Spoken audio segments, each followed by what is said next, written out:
दिन निकलते ही एक गांव के अंदर 5 लाशें गिर जाती हैं और देखते ही देखते जैसे सुबह होती है तो सुबह एक छठवां व्यक्ति ऐसा होता है जो ज़िंदगी और मौत के बीच में हॉस्पिटल में जंग लड़ रहा होता है।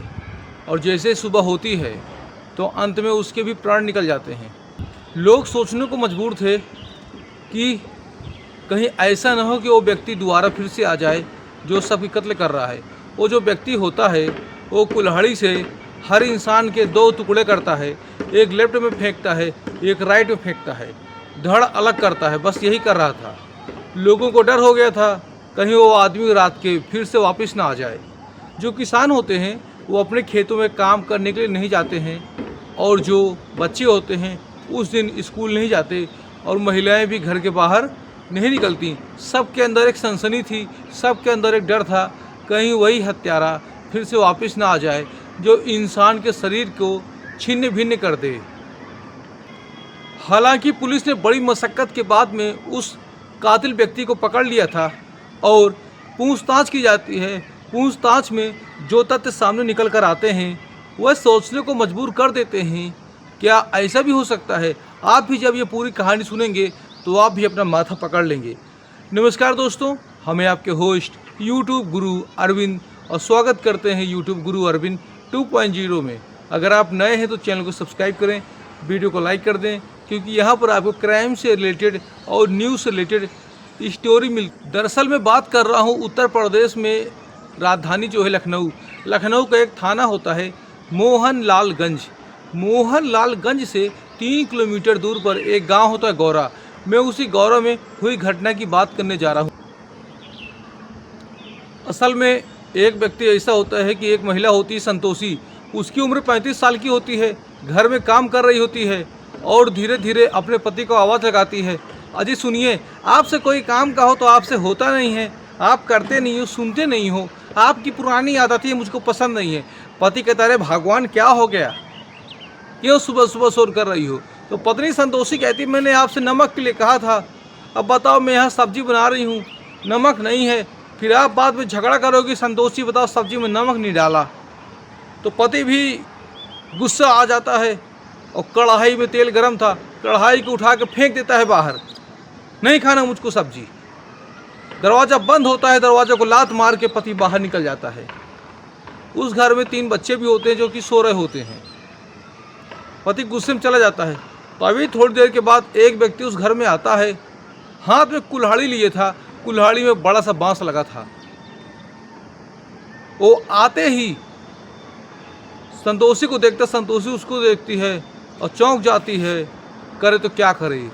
वो कुल्हाड़ी मारता है संतोषी को, संतोषी झुक जाती है, संतोषी की एक आंख निकल के बाहर गिर जाती है वहीं ज़मीन में और वो बेहोश हो जाती है। संतोषी को पता ही नहीं चलता क्या हुआ।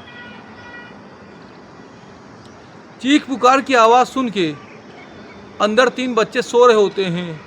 उनमें से एक बच्चा उठ के आता है। वो बच्चा सबसे बड़ा था, लगभग 9 साल का था, जिसका नाम था रामस्वरूप। वो व्यक्ति जो कुल्हाड़ी से काटना शुरू कर देता है, ये उस समय की बात होती है जब लोग अपने खेतों में काम में लगे हुए थे, बच्चे स्कूल जा रहे होते हैं। वो व्यक्ति क्या करता है, उस बच्चे की गर्दन पकड़ता है शर्ट और ऊपर टांग देता है। छोटी बेटी यानी उस घर की जो बेटी होती है सिमरन, उन बच्चों की बहन संतोषी की बेटी, वो आंखें मीचते मीचते निकलती है, जिसकी उम्र 4 साल होती है। वो बाहर देखती है तो भैया बेसुध अचेत पड़ा था। माँ तड़प रही थी, शायद मर गई थी। तो ये जो हत्यारा होता है कुल्हाड़ी लेकर एक ही बार में उसकी गर्दन धड़ से अलग कर देता है और कहता है, ले, उस लड़के से बोलता है रामस्वरूप से, तो पूरे गांव को कहानी सुनाना चाहता था, ले सुना कहानी पूरे गांव को मेरी दहशत का पता चले। जो सिमरन होती है उसको चीखने चिल्लाने का मौका ही नहीं मिलता। एक बार 1.5 साल का बच्चा रवि जो बिस्तर में लेटा हुआ सो रहा था, उसे कोई सुध नहीं होती। अब 1.5 साल का बच्चे को क्या जाने ये सब चीज़ें, आराम सो रहा है। उसको ये कुल्हाड़ी के एक बार से उसके शरीर को ही 2 टुकड़ों में विभाजित कर देता है। ये संतोषी को होश आ जाता है, जिसकी एक आंख बाहर निकल चुकी थी। वो देखती उसकी 2 बच्चों की हत्या हो चुकी है। तीसरे बच्चे को बचाने के लिए दौड़ती है, इतने में कुल्हाड़ी मैन की नज़र संतोषी के ऊपर पड़ती है।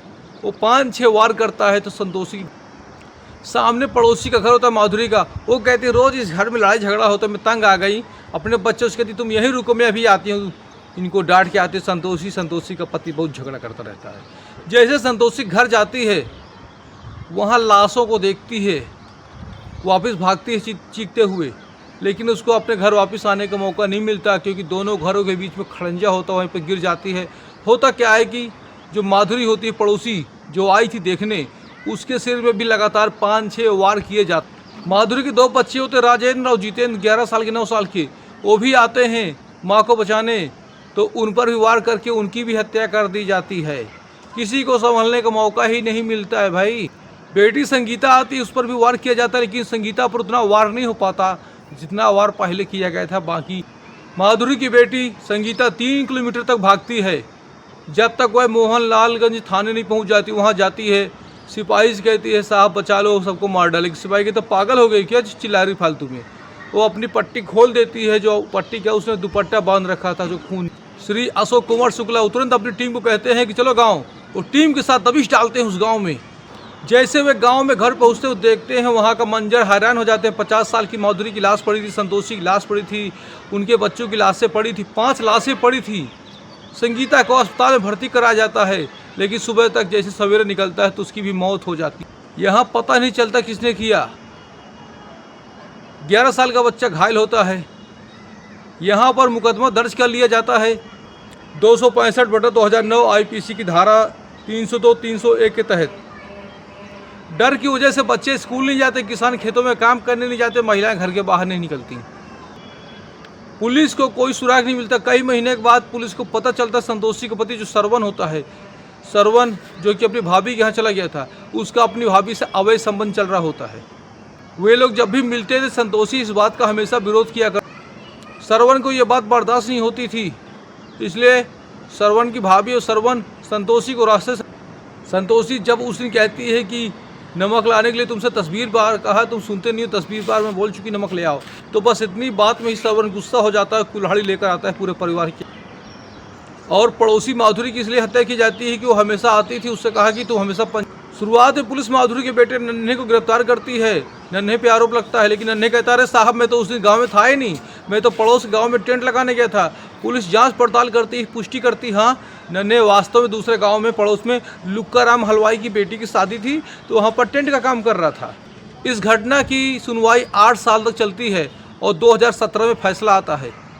कोर्ट कहती सुमन ने ही सरवन को उकसाया था, इसलिए सुमन को 4 साल की कठोर सश्रम कारावास की सजा सुनाई जाती है। हाई कोर्ट में केस पहुंच जाता है। हाई कोर्ट कहती सेशन का ही फैसला बरकरार रखा जाएगा। लोगों की यह हैरानी थी, सरवन एक मजदूर तबके का आदमी था, उसको ज़्यादा दुनिया से कमाई नहीं होती, तो मतलब नहीं था। जब उसके भाई की शादी होती है, वो 17 साल का, तो तभी से उसके भाभी के अवैध संबंध हो गए थे, प्रेम प्रसंग में पड़ गया था वो। उसका भाई सक्षम नहीं था जितना ये सरवन सक्षम था, इसलिए भाभी देवर से खुश रहा करती थी। दोस्तों कहानी सुनाने का उद्देश्य किसी की भावनाओं को ठेस नहीं पहुँचाना है, बस आपको अलर्ट करना है जुर्म से। आगाह रहिए, अगला जुर्म आपके घर में भी हो सकता है। दोस्तों एक स्क्रीनशॉट हमने लगाया है खुशी चौधरी जी का, और इनका कमेंट हमने पिन कर दिया। कृपया इनका यूट्यूब चैनल को सब्सक्राइब करें। और एक स्क्रीनशॉट लगा है गुंजन खोसला ऑफिशियल।